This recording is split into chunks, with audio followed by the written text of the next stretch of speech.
하나님 말씀입니다. 경청하십시오.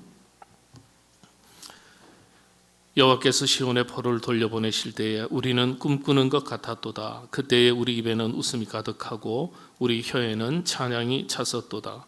그때에 문 나라 가운데서 말하기를 여호와께서 그들을 위하여 큰 일을 행하셨다 하였도다. 여호와께서 우리를 위하여 큰 일을 행하셨으니 우리는 기쁘도다. 여호와여, 우리의 포로를 남방 시내들 같이 돌려보내소서. 눈물을 흘리며 씨를 뿌리는 자는 기쁨으로 거두리로다. 울며 씨를 뿌리러 나가는 자는 반드시 기쁨으로 그 곡식단을 가지고 돌아오리로다. 아멘. 여러분, 감기 조심하시기 바랍니다. 네, 목사님만 조심하세요. 네, 아주 지난 한 3일 동안 제가 연간해서 이제 최근에는 감기를 안 걸리고 지냈는데, 예전에 제가 처음 부임할 때는요, 이게 뭐 1년에도 한 두세 차례씩 감기가 잘 걸려서 고생을 한 적이 많았는데, 이번에 지난 한 3일 동안 좀 고생을 했습니다. 이제 오늘부터 좀 많이 좋아져서 이제 회복하는 가운데 있습니다. 요 며칠 전에, 지난주에 우리 8월 15일이 광복 79주년이 되는 날이었습니다. 우리 기독교 신앙은 하나님 사랑과 이웃 사랑을 실천 계명으로 삼고 있습니다. 이 중에 이웃 사랑의 확대된 개념이 나라 사랑, 민족 사랑입니다. 그래서 기독교가 들어간 나라일수록 나라 사랑, 민족 사랑이 더 깊어갑니다. 더 나아가서는 인류 공동체로서 세계 평화, 그리고 모든 세상 사람들 사랑하라는 이런 교육이 기독교에서는 철저합니다.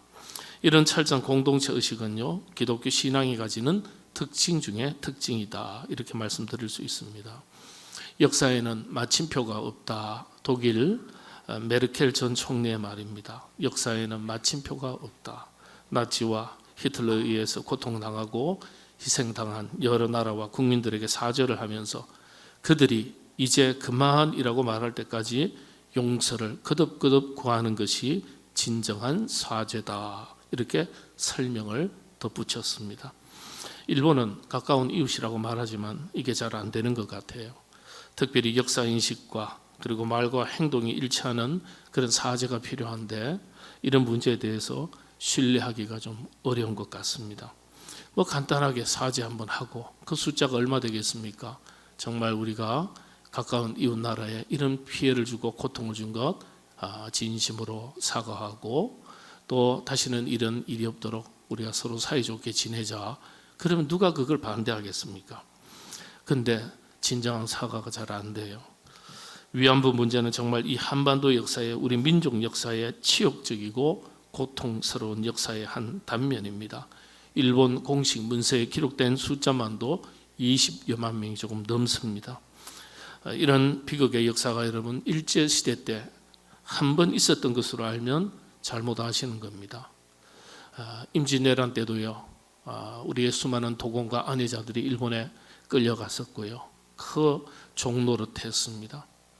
또한 일제시대 때 저 동남아에 수없이 끌려가고요, 또 역사를 더 거슬러 올라가면은 몽고 원나라 때 이 한반도가 20년 역사에 짓밟혔다 그랬지만 실제로는 역사의 내용을 보면 한 100년 동안 짓밟혔습니다. 공식 문서에 남아있는 것만 하더라도 매년 1만 명, 최고로 많이 보낼 때가 10,000명입니다. 그 인구 1,000만 명도 안 되는 시절에, 고려 시대는 그 정도밖에 안 되거든요. 그런데 이 땅에 있는 여성들 10,000명을 잡아다가 그 몽고가 끌고 갔습니다. 성적 놀이개로 삼았고 노예로 삼아서 아주 참 치욕의 역사가 이 한반도에 있었습니다. 대한민국이 광복한 지 이제 79년의 세월이 흘렀습니다. 그러나 안타까운 것은 여전히 남북이 분단되어 있는 현실입니다. 남북이 평화 통일을 이루어서 하나 되는 그날이 진정한 의미에서 광복이라 하겠습니다. 역사적인 관점에서 볼 때 우리나라와 이스라엘 역사는 아주 비슷한 점이 많습니다. 이스라엘은 애굽 430년 종살이했고, 또 페르시아 바벨론에게 70년의 종살이를 했습니다. 그리고 길고 긴 세월에 로마 제국의 지배를 받았습니다. 우리 한국도 역시 과거의 수많은 외침 가운데 고난의 역사를 이어왔습니다. 근대사의 고통스러운 일제 36년의 세월이 지금까지도 그 아픔과 상처가 완전하게 아물지 않고 남아있는 것들이 많이 있습니다. 특별히 조국 광복 79주년을 맞이하면서 과거의 수많은 비극의 역사를 딛고 오늘을 살아가는 우리가 어떤 정신과 각오와 믿음의 자세로 살아가야 할 것인지 스스로 각자 국민들이 돌아보고 다시는 역사의 과오와 비극과 고통을 되풀이하지 않겠다 하는 의지를 다질 수 있어야 되겠습니다. 그런데 지금 가만히 보면은 지난 광복절 기념식도 여야가 서로 나뉘어 가지고 아주 광복절 기념식을 처음으로 서로 다르게 두 곳에서 치렀다 이런 이야기를 들었습니다. 참 국민들 부끄러운 줄 알아야 되고 역사의 심판을 두려워할 줄 알아야 되고 그래서 서로가 마음에 안 들더라도 역사를 생각하고 우리 국민들을 생각해서 마음에 다 들지 않아도 서로 대화하고 협의해서 그렇게 하나로 치러야 되지 정치 수준이 형편없는 것 같습니다. 일본이 뭐라고 생각하겠습니까? 일본이요. 우리를 얼마나 정치인들이 우습게 여기겠어요. 그런 걸 생각해서라도 정치인들이 정신을 똑바로 차려야 됩니다. 정치인들이 정신을 똑바로 차리지 못하면 국민들이 정신을 똑바로 차려야 됩니다. 국민들의 의식이 수준이 높으면요 정치인들이 함부로 못합니다. 그렇지 않으면 정치인들이 국민들을 선동하고 자기의 정권의 야욕과 그 어떤 권력을 얻기 위해서 국민들을 이용하는 경우가 대단히 많습니다. 그런 점에서 우리 국민들의 의식이 더 수준이 높아져야 되겠습니다. 이런 광복 역사의 비극이 다시는 없도록 우리가 다시 한번 각오를 다지면서 또 그리스도인들로서 세상의 권세자들에게 순복하고 기도하라 하셨던 말씀처럼 우리가 나라와 민족을 위해서 장래의 역사를 위해서 우리 그리스도인들이 교회가 끊임없이 기도해야 되겠습니다. 정치인들 중에서 지도자들 중에서 마음에 들고 안 들고를 떠나서 권세자들을 위하여 지도자를 위하여 기도하라 하셨으니까 주님의 명령인 줄로 알고 나라와 민족을 위해서 우리 교회가 온 성도들이 항상 기도할 수 있게 되시기를 바랍니다. 오늘 본문 이야기를 살펴보겠습니다. 오늘 본문의 시편의 137편과 126편입니다. 137편과 126편은 서로 역사적으로 서로 연결되어 있는 내용입니다. 특별히 시편 137편은 식민지 시대의 모습을 보여주는 하나님의 말씀입니다. 이스라엘 민족이 바벨론 제국의 포로로 살아갈 때의 그 고통과 절망을 보여줍니다. 미래의 소망을 가지기 어려웠던 어려운 시기, 낙심과 좌절의 한 단면을 그대로 읽을 수 있는 말씀입니다. 이런 소망이 보이지 않는 어두운 시대에도 항상 기도하는 사람들이 있었습니다. 바로 다니엘과 같은 사람입니다. 다니엘은 바벨론 포로 시대 때 기도했던 인물입니다. 성경이 다니엘이 기도할 때의 해방의 소식을 들었다고 기록하고 있습니다.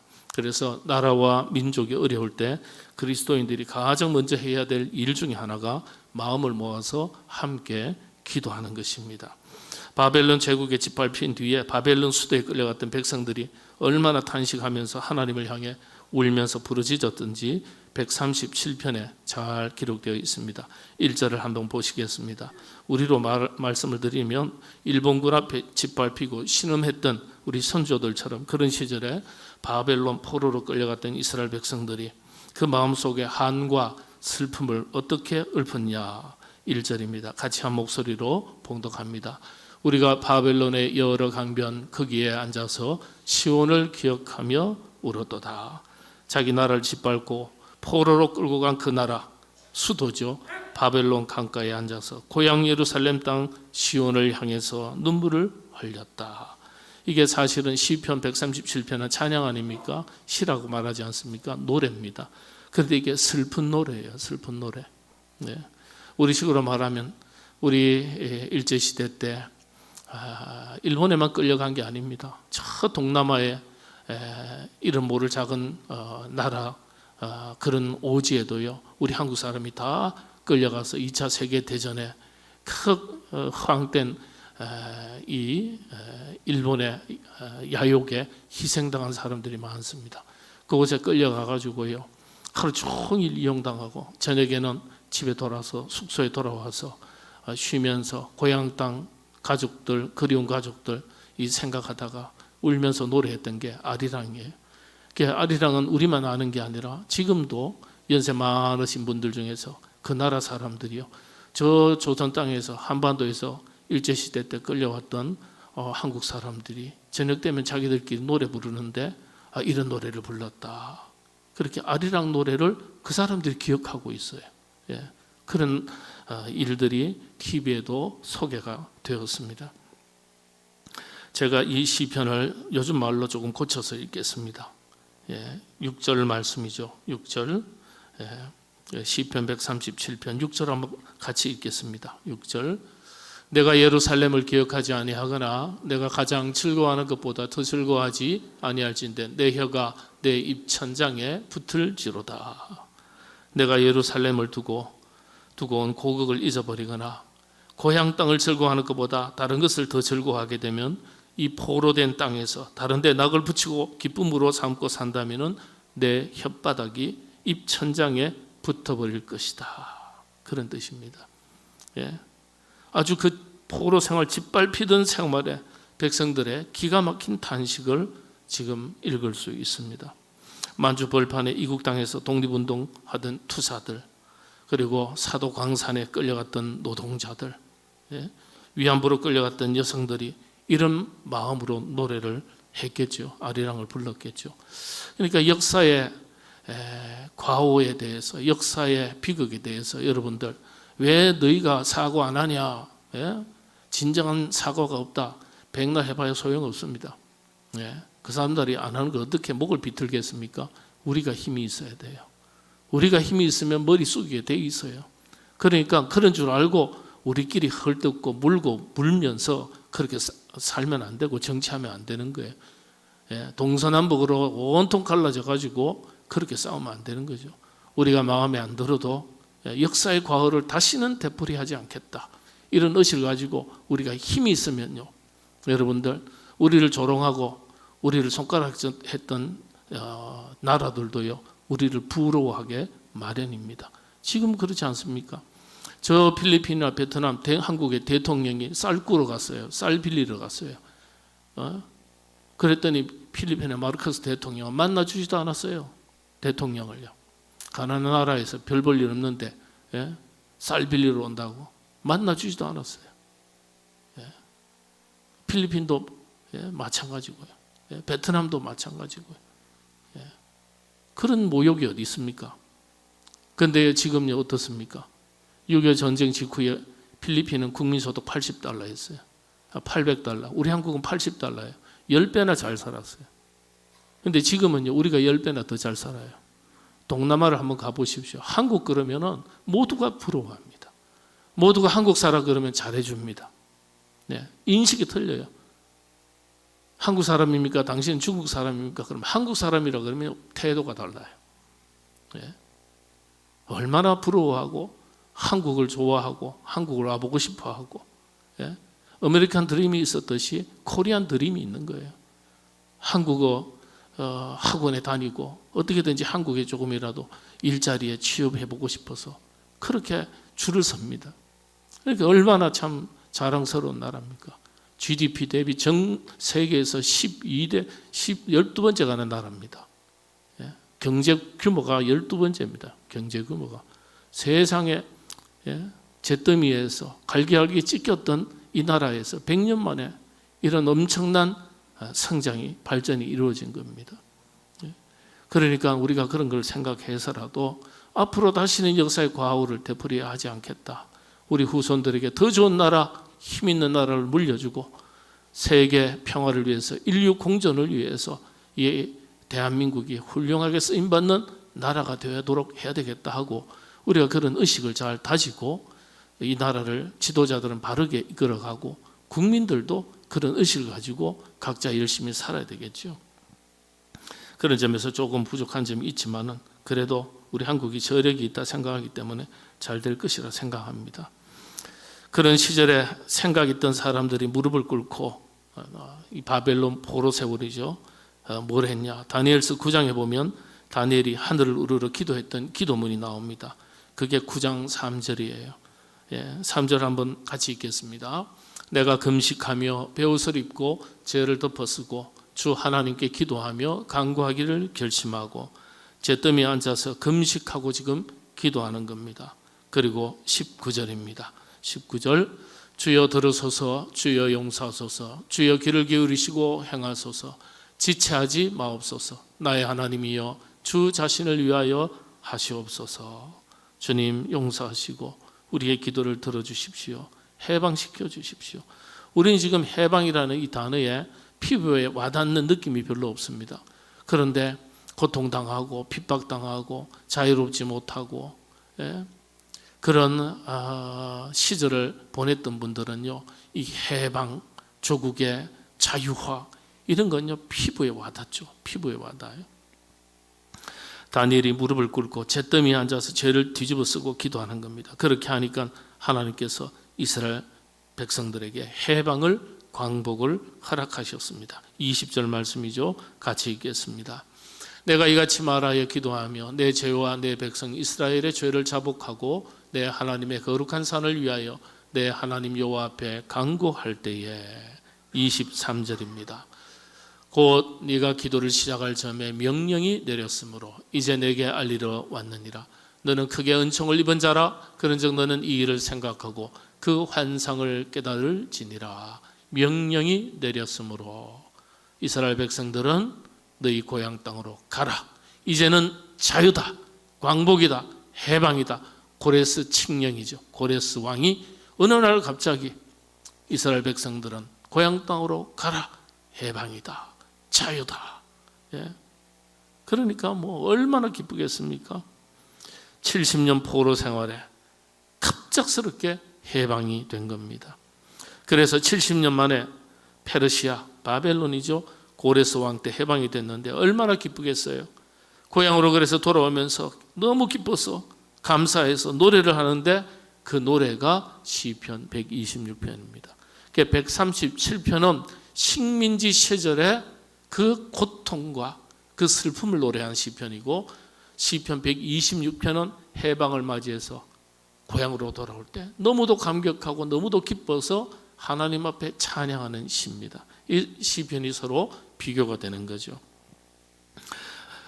이 속에서 절치부심 짓밟힌 나라 백성들이 포로 생활에서 인권도 미래도 아무런 희망도 없는 자리에서 하나님께서 그들의 기도를 들어주시고 풀어주셨을 때 너무도 감상 기뻐하면서 부른 노래가 시편 126편 1절인데 한번 같이 읽겠습니다. 여호와께서 시온의 포로를 돌려보내실 때에 우리는 꿈꾸는 것 같았도다. 이런 걸 뭐라 그러죠? 꿈꾸는 것 같았도다. 비몽사몽이라 그러죠. 제가 2부 예배 때 우리 장신대 기독교 교육학과의 총책임을 맡고 계시는 제일 선배 되신 장신근 교수님이 오셨는데 이렇게 보다가 제가 이름이 얼른 생각이 안 나는 거예요. 이거 참 죄송해가지고 그래서 교수님 죄송합니다. 지금 제가 감기 한 며칠 알아가지고 정신줄을 놔가지고요 이름을 잘 모르겠습니다. 대놓고 그 앞에서 그런 얘기를 했어요. 그러다 한참 좀 설교하다 보니까 아이고 장신근 교수님이시네요. 그랬습니다. 비몽사몽 이게 꿈이냐 생시냐. 그래서 얼마나 기쁜지 이걸 제2의 출애굽이다 그렇게 말합니다. 제1의 출애굽은 애굽의 종살이 430년에서 해방된 것을 말하고 제2의 출애굽은 바벨론 제국으로부터 70년 포로 생활을 하다가 해방된 것을 말합니다. 그래서 이스라엘 역사에 있어서 굉장히 중요한 일입니다. 우리가 시온의 포로를 돌리실 때에 꿈꾸는 것 같았도다. 상상할 수도 없던 일이에요. 2절 말씀 같이 읽겠습니다.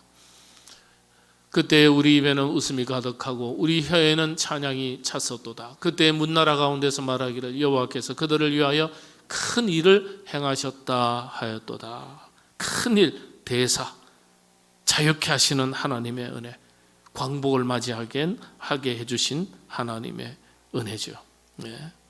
그런데 이걸 누가 그렇게 얘기했냐면 이스라엘 백성들이 해방을 맞이해서 자유를 맞이해서 자기들이 그렇게 하나님 앞에 찬양하고 기뻐하고 고백했겠죠. 그런데 성경이 어떻게 기록하고 있냐 하면은 2절입니다. 2절을 그래서 성경을 우리가 꼼꼼하게 정확하게 읽을 필요가 있어요. 2절 다시 한번 보겠습니다. 제가 봉독하겠습니다. 그때 우리 입에는 웃음이 가득하고 우리 혀에는 찬양이 찼었도다.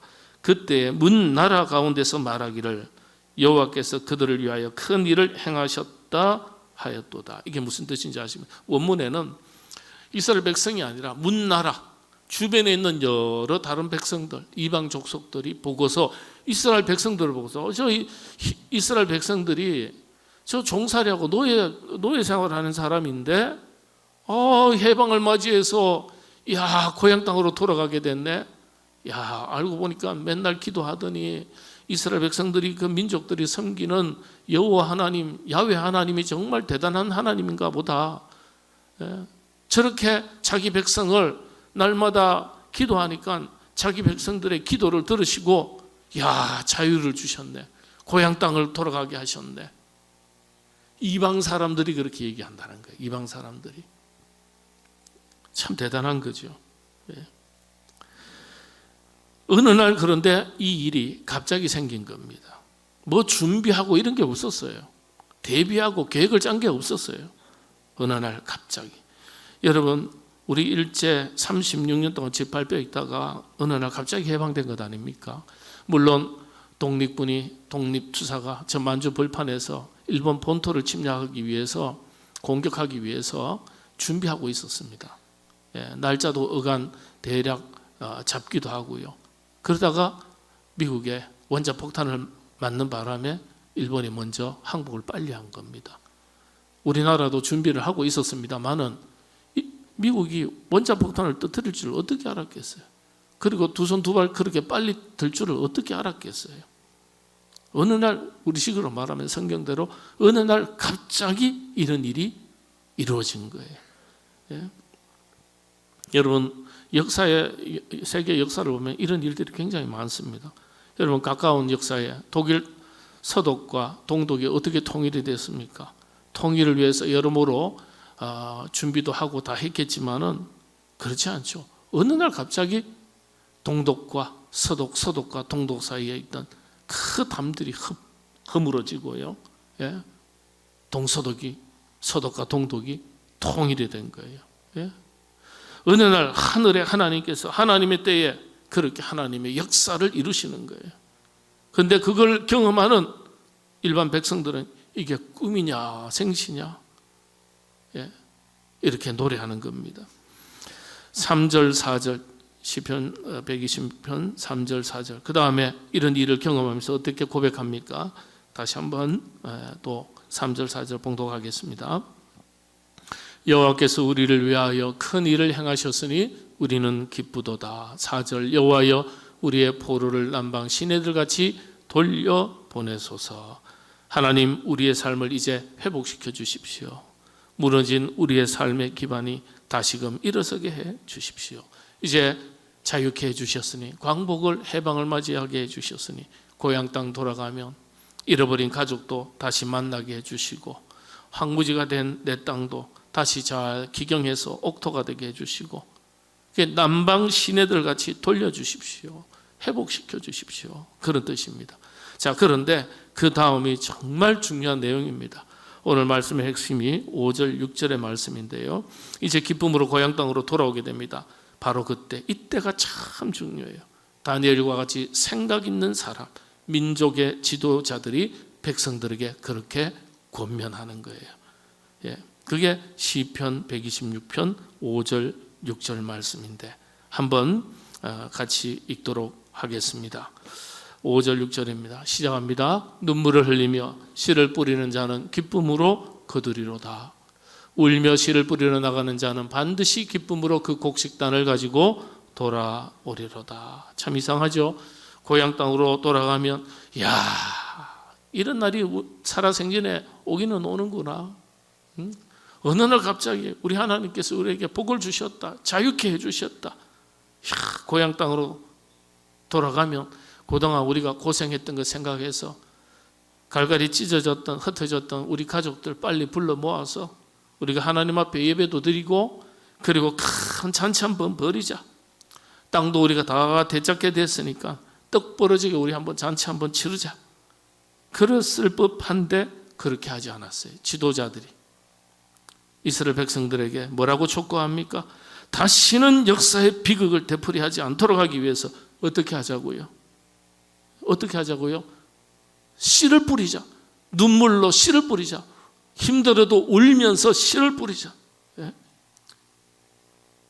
우리 후손들이 다시는 역사의 과오와 비극, 고통을 되풀이하지 않도록 우리가 다시 한번 허리띠를 동여매고 마음과 뜻을 모아서 정신 똑바로 차리고 우리가 열심히 씨를 뿌리자. 씨를 뿌리자. 흔히 하는 말로 하나님께서 해방의 자유, 축복을 주셨으니까 밤잠 자지 말고 열심히 무너졌던 나라 다시금 제대로 한번 세우자. 지금은 잔치 벌일 때가 아니고 씨를 뿌릴 때다. 열심히 노력해야 될 때다. 이해가 되시나요? 이게 다른 거예요. 하나님의 말씀을 믿는 사람, 그리스도인들과 신앙을 갖지 못한 사람들과의 차이점이죠. 때가 왔고 축복받았고 해방되었으니까 좋은 시절 왔으니까 잔치 벌이자 이런 게 아니죠. 눈물로 땀을 흘려서 씨를 뿌리고 내일을 위해서 노력하고 우리가 한 세대 희생하는 데서부터 다시 시작하자. 그게 눈물을 흘리며 씨를 뿌리는 자. 울며 씨를 뿌리러 나가는 자는 그렇게 하면 정녕 반드시 기쁨으로 그 단을 거두게 될 것이다. 그랬어요. 여러분들 대한민국이 GDP 세계 12위 선진국입니다. 전 세계 돌아다니면은 K문화, K팝, 우리 한국 음식 문화, 의복 문화 이런 것들을요 전 세계가 얼마나 좋아하는지 부러워하고 여러분들 요즘 그런 세상을 우리가 만났습니다. 우리 한국의 한반도 역사 길고 긴 역사 5,000년이라고 잡지요. 5,000년 만이겠습니까? 5,000년 역사 속에 지금처럼 국군이 상승하고 전 세계에 대한민국이라는 이름을 떨친 역사가 없습니다. 지금처럼 그런 역사가 없어요. 저 세계 곳곳에 오지에도 대한민국 사람이 나가 있고요. 한국이라 그러면 알아주는 거예요. 그런데 그 밑바탕에 그 믿음의 선조들, 일제시대 때 교회를 지키고 교회의 예배를 자리를 지키려고 했던 순교했던 믿음의 선배들, 나라를 위해서 기도했던 믿음의 선배들, 피를 흘렸던 믿음의 선배들, 나라를 위해서 독립을 위해서 희생했던 우리의 선조들, 만주 벌판에서 세계 각각 오지에서 독립운동을 위해서 그 먹고 입고 살기 힘든 타국에서의 타향살이에도 돈을 모아서 독립운동 자금으로 내고요. 여러분 그런 일들을 해왔기 때문에 우리의 선조들이 그런 각오로 자기를 희생했기 때문에 그 밑바탕에서 오늘 우리가 있는 거예요. 그러니까 우리의 선조들에 대해서도 고맙게 생각해야 되고 또 우리들에게 그와 같은 선조들을 주신 하나님께도 감사하게 생각해야 됩니다. 그래서 좋은 세상 만났다 여기에서 그치면 되는 것이 아니고요. 울며 눈물을 흘리며 또 한 번 씨를 제대로 뿌려보자. 그래서 세계 평화, 인류 공존이라는 큰 원대한 비전을 가지고 대한민국이 다시 한번 국력이 신장해서 세계 속에서 그런 역할을 제대로 감당해서 세계 모든 사람들이 부러워하는 나라와 민족이 되고 또 세계 복음화를 위해서 크게 쓰임받는 나라와 민족이 되도록 우리 한번 의지를 다지자. 허리띠를 동여매자. 한번 힘을 모아보자. 이렇게 돼야 되는 거예요. 그렇지 않으면 동서남북 사분오열하고 그저 노사 갈등에 빈부의 갈등에 세대 간의 갈등에 휘둘려가지고 지금까지는 잘해왔는데 한순간에 무너질 수 있는 거예요. 여러분 세우기는 오래 걸려도 힘들어도 무너지려면 순식간에 무너지는 게 이 인간의 역사입니다. 그러니까 우리나라가 어떻게 세워진 나라입니까? 그러니까 우리 후손들에게 더 좋은 사회를 나라와 민족을 나라를 물려줘야 되잖아요. 그러니까 부모 세대가 고생했지만은 지금도 그런 의식을 가지고 아직은 아니다. 우리가 누릴 건 좀 누리지만은 그럼에도 불구하고 씨를 뿌릴 줄 아는 우리 부모 세대가 되어야지. 이렇게 여러분들이 다짐하고 그런 씨를 뿌릴 줄 아는 부모 세대로 살아가시게 되기를 바랍니다. 그래서 백성들에게, 국민들에게 듣기 좋은 얘기만 하는 지도자는 좋은 지도자가 아니에요. 눈물을 요구하고 희생을 요구할 수 있는 지도자가 좋은 지도자입니다. 목사도 마찬가지 아니겠습니까? 듣기 좋은 얘기만 하는 목사, 좋은 목사 못 됩니다. 듣기 싫어도 교인들에게 눈물과 헌신을 요구할 수 있어야 되지, 교인들 그냥 마음에 기쁘고 귀가 즐겁게 한다고 해서 성령 받고 축복받고 잘 먹고 잘 살고 그런 얘기만 하는 목사님은 주님 보시기에 좀 곤란하지 않을까 생각합니다. 예수님 믿고 은혜 받고 진리를 깨달은 뒤에 우리가 다 예수님을 따라서 하나님의 나라를 위해서 함께 자기 십자가를 지고 고난의 길을 갈 수 있도록 요구할 수 있어야 돼요. 목사가 그렇게 요구할 수 있어야 되고 성도들이 그런 요구를, 헌신을 받을 수 있어야 돼요. 받아들일 수 있어야 돼요. 이게 예수님의 방법입니다. 나를 따라오려거든 누구든지 자기 십자가를 지고 나를 쫓을 것이니라. 주님께서 그렇게 말씀하시지 않았습니까? 그러니까 목사도 성도들에게 십자가를 요구하는 거예요. 헌신을 요구하는 거예요. 그렇지 않으면 오늘의 즐거움만 이야기하고 오늘의 축복만 얘기하면요, 내일의 역사는 다시 비극을 되풀이할 수 있습니다. 그래서 우리가 시편 126편 이 짤막한 시편 속에서 아주 깊이 있는 우리가 아주 깊이 있게 오늘 우리가 어떻게 살아가야 될 것이냐, 과거를 생각하면서 오늘을 비춰봐야 되고 또 미래를 생각하고 오늘을 어떻게 살아낼 것인가, 이런 고민들을 할 수 있어야 되겠죠. 이게 성경의 원칙입니다. 우리 삼성 가족 여러분들, 우리는 지금까지 받은 바 은혜를 항상 감사하게 생각하시고 감사하면 감사할수록 지금 우리가 해야 될 일이 어떤 것이겠습니까? 눈물로 땀으로 다시 한번 씨를 뿌려보자. 그래서 우리 아들, 딸, 손자 때에 가서 웃으면서 단을 거두는 역사가 오게 하자. 지금보다도 훨씬 더 세계 평화와 인류 공전을 위해서, 하나님의 나라를 위해서 선교의 중심이 되는 나라로 우리가 한번 우뚝 설 수 있는 그 날을 꿈꾸고 노력해보자. 여러분들, 세계 선교의 역사에 목회자 선교사와 목회자 선교사는 미국하고 우리가 양대 기둥입니다. 양대 기둥이요. 근데 평신도 선교사는 미국이 좀 훨씬 더 많습니다. 3억 인구니까 우리보다 6배니까 6배 더 많아야 되겠죠. 그런데 여러분들, 우리나라가 벌써 선교의 세계 양대 기둥이 되어 있습니다. 그런데 선교가 쉬운 게 아니죠. 지금 우리 한국에 파송한 선교사님들이 철수를 하고 코로나19에 중국에 한 120명이 조금 못되게 선교사가 파송이 됐습니다. 우리 한국에, 우리 교단이요. 지금 10명이 못 남았습니다. 6명인가 밖에 없습니다. 다 추방당하고 다 제3국으로, 한국으로 귀국했습니다. 박해를 해서. 그러니까 이런 시절에 복음의 사명을 우리가 어떻게 감당해야 될까? 마음을 모으고 뜻을 모으고 지혜를 모아야지 우리가 할 수 있지 않겠습니까?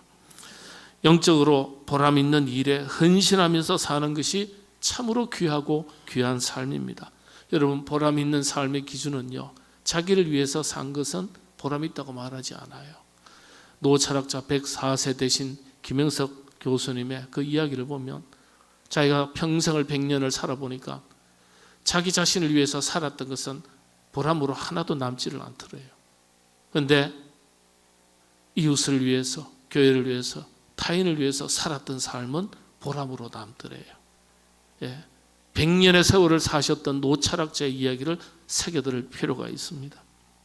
그래서 보람 있는 삶의 기준은 자기를 위해서 사는 것이 아니라 자기 자신이 속한 공동체, 나라면 나라, 민족이면 민족, 또 교회면 교회, 더불어 함께 복을 누리며 살아가는 일에 씨를 뿌리고 헌신하는 삶입니다. 광복 79주년을 맞이해서 아직도 고통당하는 분들의 상처가 아물지 않고 또 남과 북이 갈라져서 치유되지 않은 조국의 현실을 안타깝게 생각해서 늘 기도하셔야 됩니다. 저 북녘 땅에 그 중국의 단둥이라든지요, 연변이라든지 중국 병방에 북한을 탈출해서 저 만주 벌판에 떠돌고 있는, 그리고 팔려간 우리 여성들이 약 40만 명 정도 되는 것으로 알려져 있습니다. 여러분, 일제시대 때, 임진왜란 때, 몽고 원나라 때 한국의 여성들이 끌려가고 노예로 그렇게 부림을 받았던 비극의 역사가 끝이 난 게 아니에요. 저 북녘 땅에서 40만 명입니다. 40만 명. 저 터무니없는 북한, 사이비 종교 집단하고 다를 바 없고 지금 북한은 거대한 감옥과 같습니다. 그러니까 아직은 우리가 진정한 광복이 못 됐어요. 원래대로 회복해야죠. 그러니까 이런 것을 생각하고 큰 숙제를 우리가 안고 있다고 생각하고 지도자들이 정신 똑바로 차리고 국민들을 통합하는 일에 자신의 역할을 잘 감당하고, 우리 국민들도 그런 역사의식을 가지고 서로 마음과 뜻을 모아서 참 힘을 모아야 되는데 아직은 좀 부족한 것 같지만, 여기까지 우리 한국이 오기까지 국민들의 저력이 있습니다. 그러니까 앞으로 조금만 노력하면 잘 되리라 그렇게 생각을 합니다. 그래서 작은 개인을, 자기를 넘어서서 나라와 민족을 위해서, 세계 복음화를 위해서, 또 교회에서 씨를 뿌리는 하나님의 일꾼들이 더욱더 많아지게 되기를 바랍니다. 그 중심에 여러분들이 주인공이 되시기를 바랍니다. 기도하겠습니다. 하나님, 이 나라의 민족을 고통과 순환의 역사 속에서도 건져주시고 지금 여기까지 번영된 국가로서 세계가 부러워할 수 있는 그런 나라가 되게 인도하여 주신 것 감사합니다. 앞으로도 하나님, 이 나라의 민족이 하나님의 복음의 역사에 더욱 귀하게 들어쓰임받는 나라와 민족으로 우뚝 설 수 있도록 하나님, 지도자들에게 그와 같은 감당할 능력을 더해 주시고 우리 온 국민들도 국민의 그 의식이 더욱더 성숙해져서 사분오열하는 나라와 민족이 되지 않게 하시고 단합하여 세계 선교의 역사에 인류 공존과 세계 평화를 위하여 크게 쓰임받는 우리나라가 될 수 있도록 이 나라의 민족 가운데 큰 은혜를 더하여 주옵소서. 우리 하나님의 백성들에게는 이런 나라와 민족의 미래를 생각하고 장래를 생각하고 씨를 뿌리는 하늘의 미랄이 되는 그리스도인이요 교회가 될 수 있도록 인도하여 주시옵소서. 모든 것 주님께 의지하고 예수님의 이름으로 기도하옵나이다. 아멘.